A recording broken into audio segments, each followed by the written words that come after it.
Today we're going to use the Fake News Fitness plugin to look at the surface of a page. We could just go Fake News Fitness plugin and find it.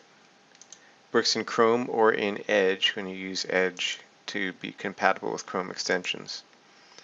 And once you get this installed, you want to go and click the plugin puzzle piece and then click the pin so that you can see this thing up here.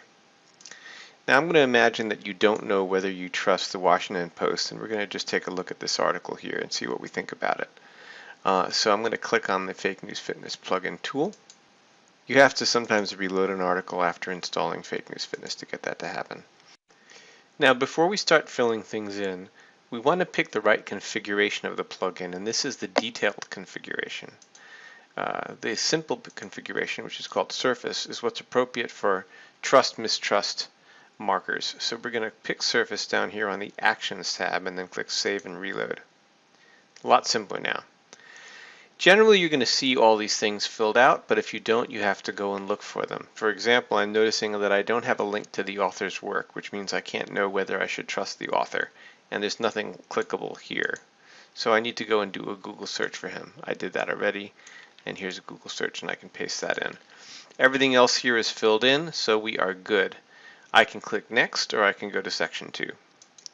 Now in Section 2 is filling out things based on the trust-mistrust markers we talked about before. Is this clickbait? I don't think that this is clickbait. Is there a ratio of like too many ads for content? No, I don't really feel like the purpose of this article is to get people to go and see ads. But if you think that there's too many ads here, you could say that. I would say that maybe some ads. What is the bias level of the article? Since you're not going to go and read the whole article in detail now, you can just take a look at it and see, do you see it kicking back any ideas that this person is really biased for or against a topic? It doesn't feel like it's a completely objective article. So I'm going to give it some bias. Now, is there any reason to mistrust this article? Yeah, I'd say there are a few ads. Ideally, you have something that you can subscribe to, and then there aren't ads. Trust markers. Well, do we have any claims that he's made that link to other articles? There we do. There we do. So there are links to evidence. That's something.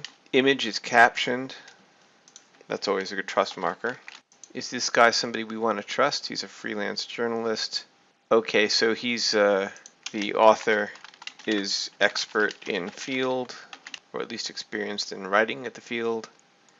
So I think I'm going to definitely trust this article. I don't have a reason to not trust it when I'm doing a surface scan of the article.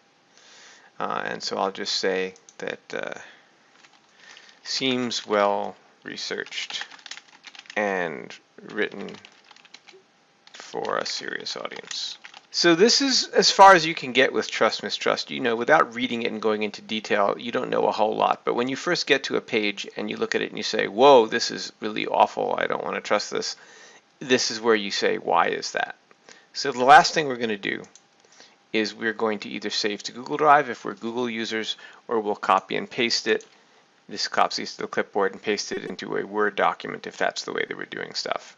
So in my situation, I'm going to save it to my Google Drive. And if it doesn't associate this with my Google Drive, it's going to ask me to go say, is this the Google Drive that you're going to use? And then it's going to give this to me. And now I have this whole thing. That's how we do it. If you're planning on sharing this with other people, of course, it's good for you to change the sharing settings so that other people can see it. And then paste it and share it wherever you want.